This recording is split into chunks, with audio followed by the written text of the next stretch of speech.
Today we're at Fort Rock here. Just going to scan around here a little bit. This kind of a large jut of rock here sticks out and looks like a fort because the center is kind of all honed out. And on each side here is this big wall. That's kind of the end of it. And you can kind of see the wall kind of opens up here in the middle. It's kind of a state park now. It's a day use area only, but a little bit of the history behind it says that it's about 10,000 years old. Actually happened during the ice ages. This out in here, as you look around here, all out through here used to be a lake. And when this dry age or the ice age dried up, this all became kind of desert land, and this volcanic rock, it happened actually when it was mostly underwater, and there was a volcanic eruption, and as the water receded, why this jut of rock here was out here. It's just called a fort because it looks like a fort. No history that it was ever actually a fort. I'm actually down here right now at the town of Fort Rock. I'm looking back out at Fort Rock here. That's what's called Fort Rock. I don't know how close up I can get here, but try to get up close here. It's kind of where we were a little bit ago. Scan the rock a little bit.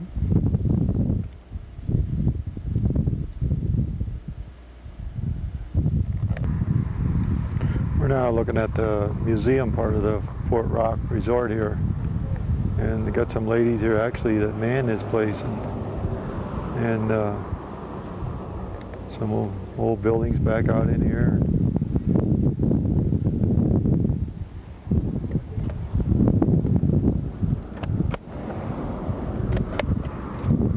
I'm kind of fooling around here a little bit with the backlight. I don't know, kind of a shadowy thing, but that's the church. There's an old outhouse there, and I'll zoom in. There's a bunch of old equipment that they say has been moved in from around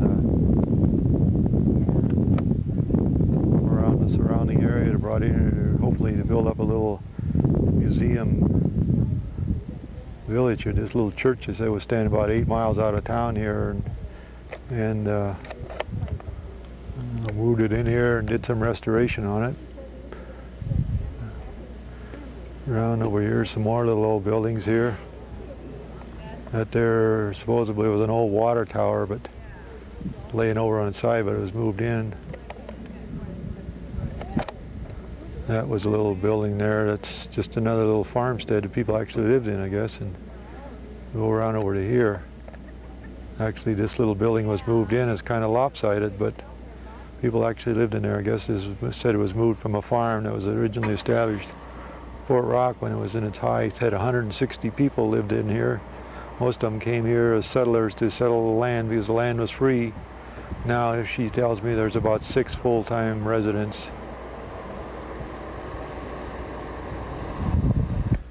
Try to record here a little bit. This is actually inside of this one of these cabins here. Kind of looking around here, the old stove sitting around. Just kind of scanning around here to see the closet back there. Kitchen goes back into the little room that must have been the bedroom. And, a family lived in here, I understand. This here house here was moved in. Actually, it's said it was Bodenheimer, 1912. Moved in 11 miles northeast of Fort Rock. Was moved in here. Again, I'll try to zoom down here a little bit. A little more modern here. They got a kind of a white stove here that was kind of heated up with wood. It actually fired some wood in there to get the stove heated up. This house actually had 2 floors. There's a stairway going upstairs there, and then there was a little room back in here. Actually kind of the family room, I guess. Actually there's a bedroom. There's a bed there, and there's an old sewing machine sitting here. Old chair. And looks like there was a door that went outside, but not used anymore, and that must have went back to the closet. Two-holer here outside, and we got a special treat for you here today. Oh, look at that guy there. He's kind of somebody was in there already. Okay. There's some equipment that they moved in here again from someplace. There's an old sickle that they used probably to mow hay. It was horse-drawn. You should just come in, look at that. Yeah, there's an old horse-drawn cultivator. Here's a church that's on this Fort Rock Museum grounds here. St. Rose Catholic Church. It's 1928. 1928. That's 1918. Oh, she says 1918, all right. What's that say behind it? St. Bridget or something? Yeah. Said it was moved here 11 miles east and 1 mile north of Fort Rock. It was moved in here, but it was a Catholic church. So go in, and I don't know how much they got, but you can see the altar. Supposedly there's one original pew left, right, Karen? Yes. Why don't you go point it out to us so we know where it is? And maybe you can sit down in it.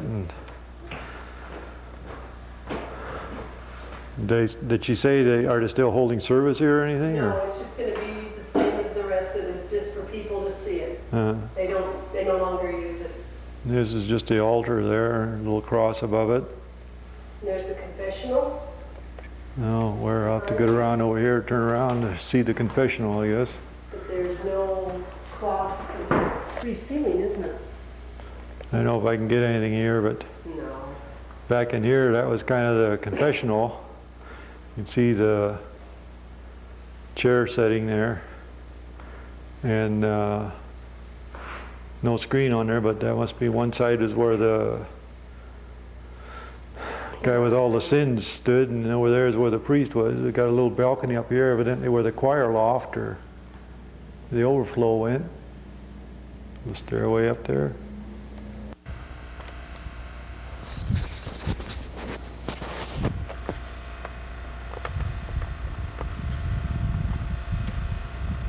We're looking out here now across Christmas Valley, and just kind of way off in the distance there. If I can zoom in on Christmas Valley, there's way out there in the background is Christmas Valley. There's kind of a Christmas Valley, just a big valley is all it is. Karen says she wanted to take a picture of this because she wanted to make sure she never came back here to live. All just sagebrush and desolate. A lot of alfalfa field stuff going on here, but other than that, not much going on. Just looks like all part of the same valley that was part of Fort Rock, and all was underwater at one time.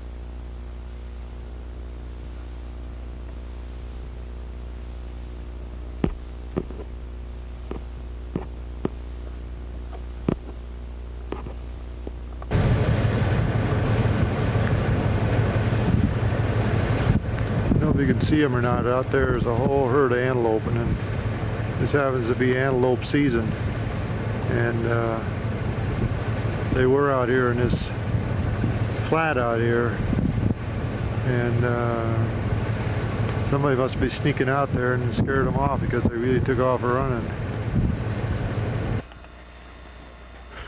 What we're looking at here now is Hart Mountain, and this, if I can get up here close, says it's Potter Canyon. Looking up through there is Potter Canyon. Again, it's all looking up towards Hart Mountain. I'll try to scan around a little bit, see if I can get Hart Mountain kind of in here. We're going to go on up on top of this thing, back towards the Antelope Refuge. As you can see, we came down this way, comes down, and that's actually Hart Lake over there. Kind of a beautiful valley. As you come down off, we came from back right out in there somewhere is where we came down, and I tried to maybe get in there, but there's the town of Plush. Pretty hard to see, but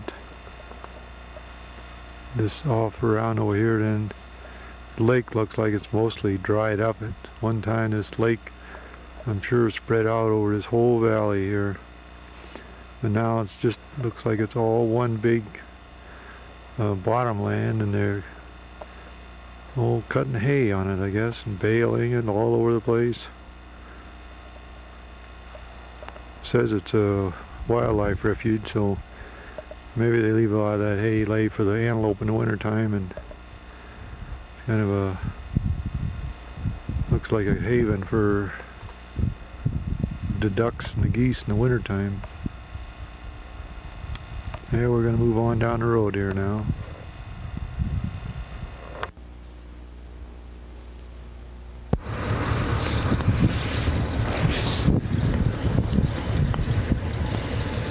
Got a couple of antelope here I'm going to try to get in on.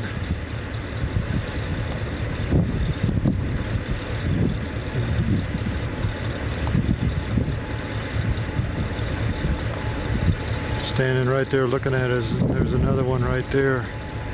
It's like a nice big pronghorn on there. Yeah, that's the only two here. We're kind of up at the top of the mountain here now. Up on top of Hart Mountain, but dirty, dusty, windy old road up here. But we're going to head on in here a little farther now to the Wildlife Refuge headquarters.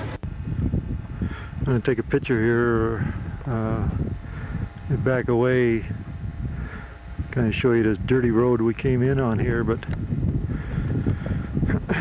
I'm up here on top of the Steens Mountain again now. Karen just said it's big, barren, waste, desert land, so I'm going to take just kind of a scan around here. This is going to be kind of a 360-degree panoramic view. I'm kind of out of breath here. I climbed to the top of the camper, and I'm taking this from up here at the top of the camper. As you can see, there's really nothing here. We did see those two antelope back here a minute ago. Up there, up ahead, there's a focus in on it a little bit here, but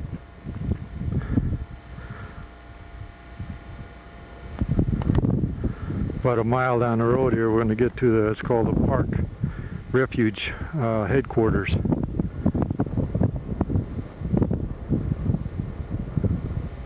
Back away from it again here, then I'll continue my scan on around here. And you can see way off in the distance there, there's some mountains, and I guess that's all part of Hart Mountain here. This is, I didn't realize this thing was this big. It's humongous. I kind of stopped there for a minute because I had to move my legs around. I'm going to continue on scanning out here across this vast land here, and just really almost desertous type country. I'm just going to continue on around, and eventually I'll get back around here again where this road was, where we came in on. And at that point you'll have kind of seen, here's the road again, so back kind of where I started, so it's about a 360-degree view there.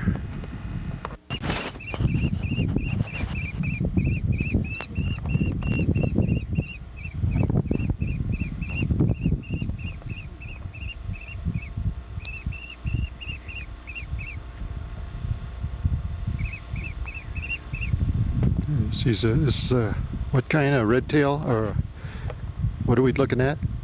American kestrel. American kestrel. Or sparrowhawk. Or sparrowhawk, huh? Female, huh? Female. What's the difference between the female and the males?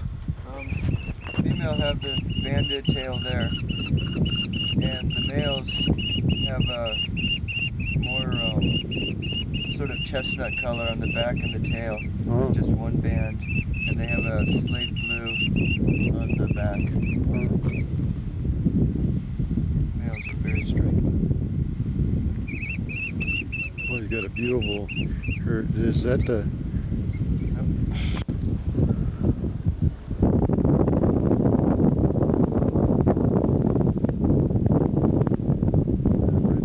Going here, he's kind of this canyon here. Kind of drifting in the breeze out here.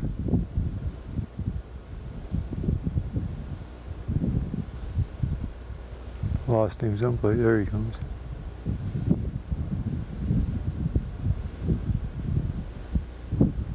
Kind of hovering.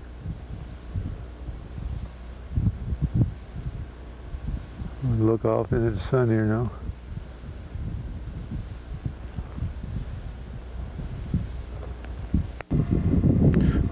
Actually, I'm going to scan around here a little bit today. That little hawk we saw, the little one I saw a little while ago, the sparrowhawk, was taken at Fish Lake campground where we're staying tonight.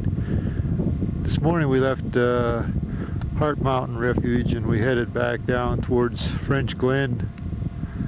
We had lunch at French Glen, and then after lunch we walked around town and started up the hill here up towards Steens Mountain.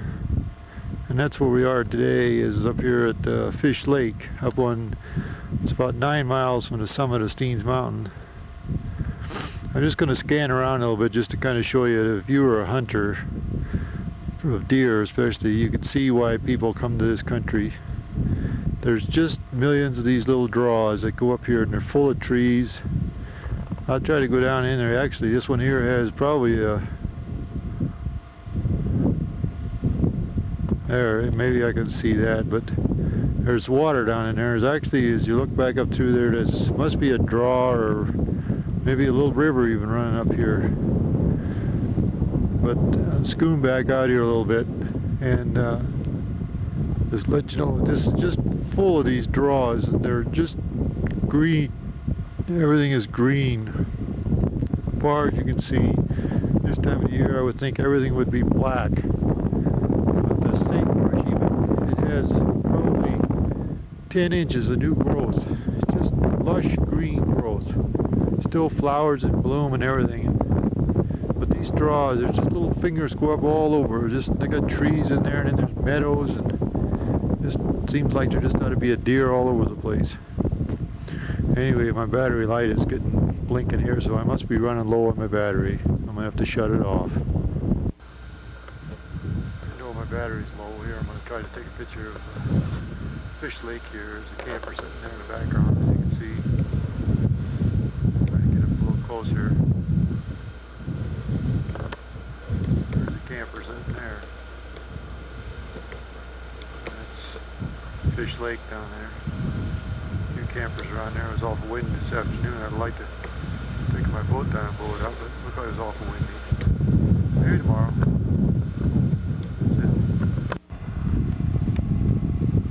Okay, today we're looking up over Blitzen Mountain here. This is, we're not at the top yet, but kind of the road back there. Just kind of taking a picture of this canyon here. Just awesome here. Terrain, it's a little overcast today, but this is looking out towards the west here. This is one big steep canyon up here. Lots of people along here. I don't know what elevation we're at here, but there's still a lot of snow in the little canyons and ravines. A lot of bow hunters out here today. Just looking up ahead up here, that's the road. That's actually the top of Blitzen Mountain there. Steens Mountain, I mean. That's kind of where we're headed, the top of that. Then we'll get a picture going down the other side. But back there a ways, I looked over off to the east there. It's just awesome out there. And we'll get a little better picture when we get up above up here.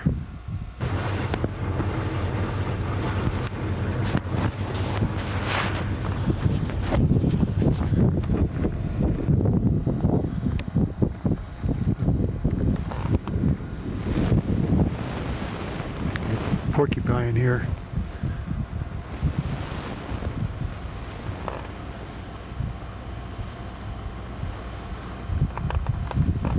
See him looking up here at us now.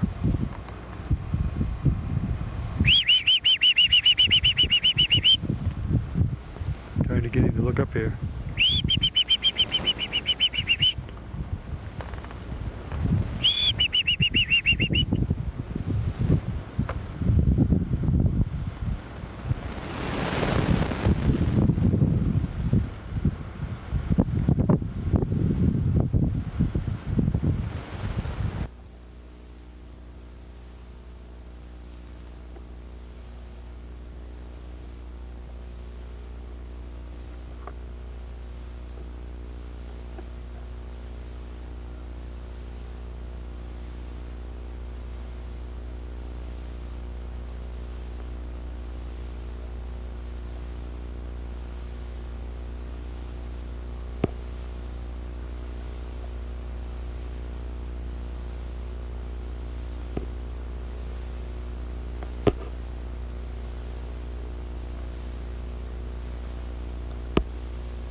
Kind of perched out here. Can you say anything smart, or can you wave or anything? This way. You can look this way. Actually, this is going to be a rerun of what I just did, but I found out I didn't have the mic turned on. So I'm going to try to scoot around here again. Like I say, the wind's blowing kind of hard here right now. I gotta redo my footing here to wind doesn't blow me over. But anyway, we just came over the hill here and we're headed down into fields right now. As we come over the top of this ridge here, I thought we'd take a picture here because I don't know whether we can even see it, but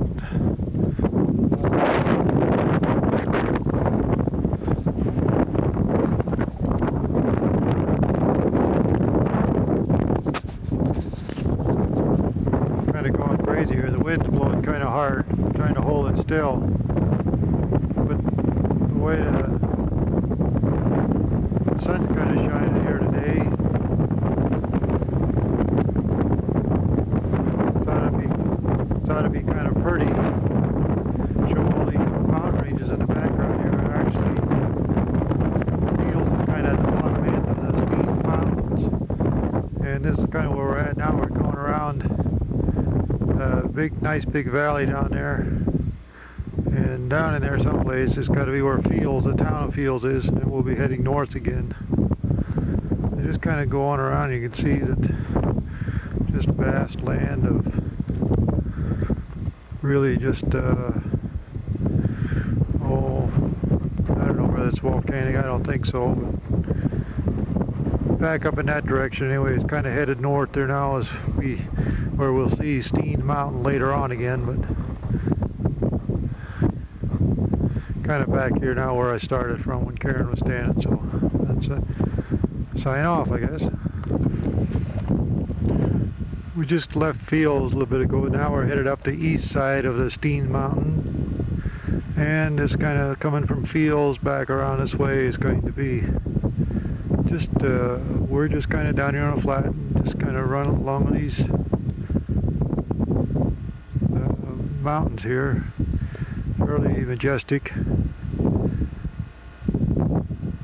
I'll take another picture of Steens Mountain later on, but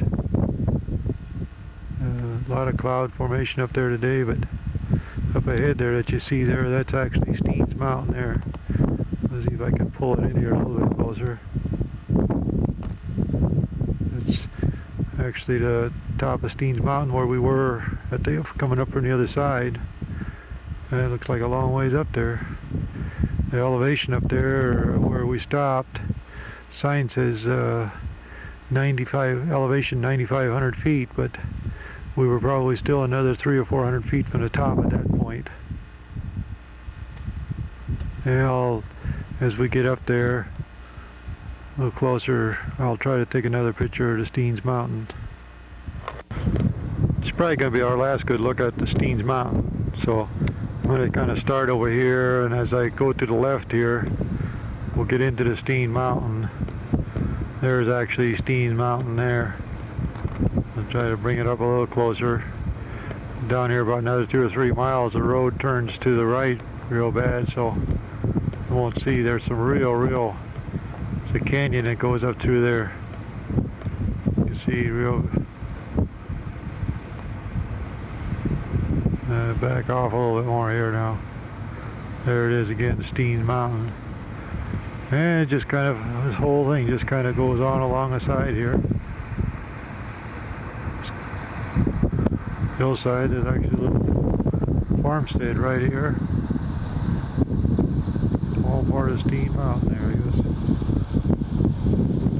guess. Okay, we're going to move on now. And here.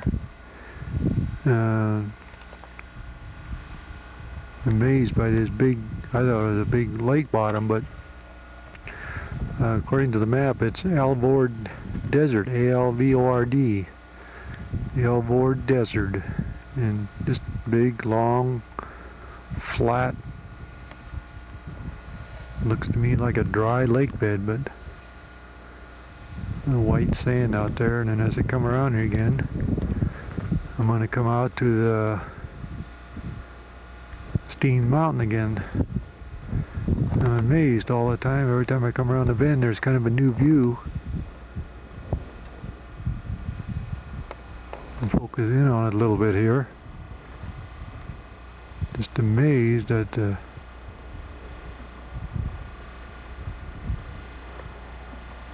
structure of this thing.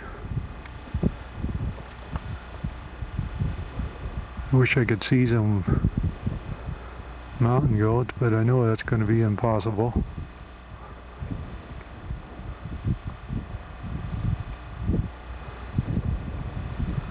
And back it out here a little bit so we can get a kind of a overall view again. And I'll swing back out here where this Alvord Desert.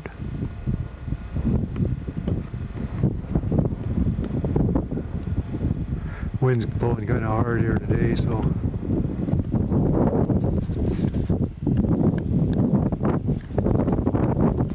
I don't know whether I got an override here or not, but I hope so.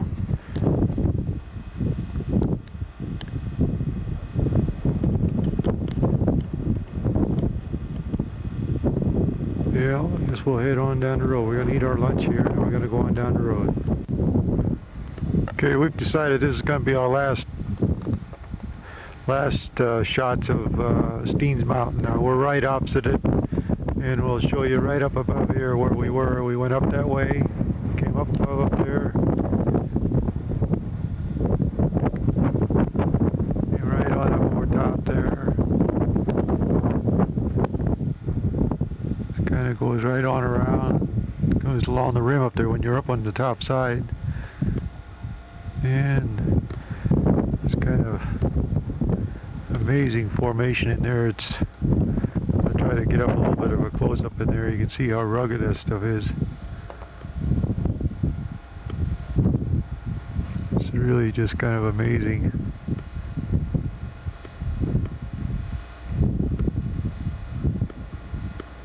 Very disappointed we didn't see any goats anywhere, but I guess can't have everything every time. So it's going to be the last picture of Steens Mountain. We're going to head on up the road now, maybe towards the Malheur Wildlife Refuge. We're inside the world-renowned round barn. I'll take a picture of the saying out by the barn, but out by the sign. But supposedly this was built in about 1880 for some ranchers, and they used it to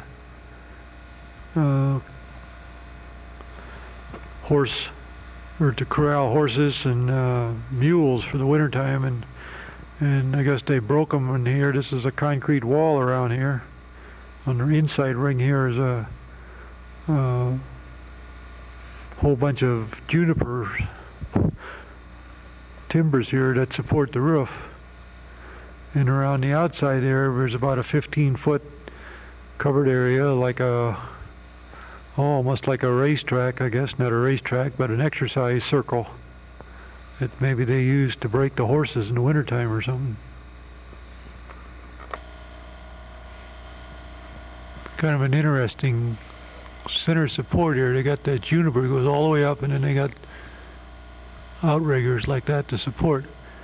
But if you look up here, I'll just hone in on a couple here, but